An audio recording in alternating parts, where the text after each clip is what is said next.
ಬೆಳಗಾವಿ ಜಿಲ್ಲೆ ಅಥಣಿ ತಾಲೂಕಿನಲ್ಲಿ ಅಂಬೇಡ್ಕರ್ ಸರ್ಕಲ್ನಲ್ಲಿ ವಾಹನ ದಟ್ಟಣೆಯಿಂದ ತೀವ್ರ ಟ್ರಾಫಿಕ್ ಸಮಸ್ಯೆ ಎದುರಿಸುವಂತೆ ಆಗಿದೆ.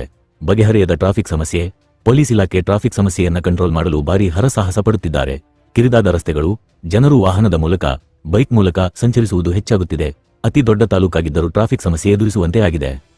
ಅಥಣಿ ತಾಲೂಕಿಗೆ ಹಲವು ಅಭಿವೃದ್ಧಿಗಳ ಭಾಗ್ಯ ಯಾವಾಗ ಬರುತ್ತೆ ಎಂದು ಇಲ್ಲಿನ ಸಾರ್ವಜನಿಕರು ನಿರೀಕ್ಷೆಯಲ್ಲಿದ್ದಾರೆ. ಅಥಣಿ ತಾಲೂಕಿನಲ್ಲಿ ಹಲವು ಅಭಿವೃದ್ಧಿಗಳಾಗಬೇಕಾಗಿದೆ. ಕೆರೆಯ ಅಭಿವೃದ್ಧಿ, ಶ್ರೀ ಮುರುಗೇಂದ್ರ ಶಿವಯೋಗಿಗಳ ರೈಲ್ವೆ ನಿಲ್ದಾಣ ಅಭಿವೃದ್ಧಿ, ಶ್ರೀ ಸಿದ್ದೇಶ್ವರ ವಿಮಾನ ನಿಲ್ದಾಣ ಟ್ರಾಫಿಕ್ ಸಮಸ್ಯೆ, ಪುರಸಭೆಯನ್ನು ನಗರಸಭೆಯಾಗಿ ವರ್ಗಾವಣೆ, ಶಿವಯೋಗಿ ನಗರವನ್ನ ಪುರಸಭೆ ವ್ಯಾಪ್ತಿಯೊಳಪಡಿಸುವುದು, ಶಿವಯೋಗಿ ನಗರದಲ್ಲಿ 9ನೇ 10ನೇ ತರಗತಿವರೆಗೆ ಆರಂಭ, ಜಿಲ್ಲಾ ಕಾರ್ಯಾಲಯ.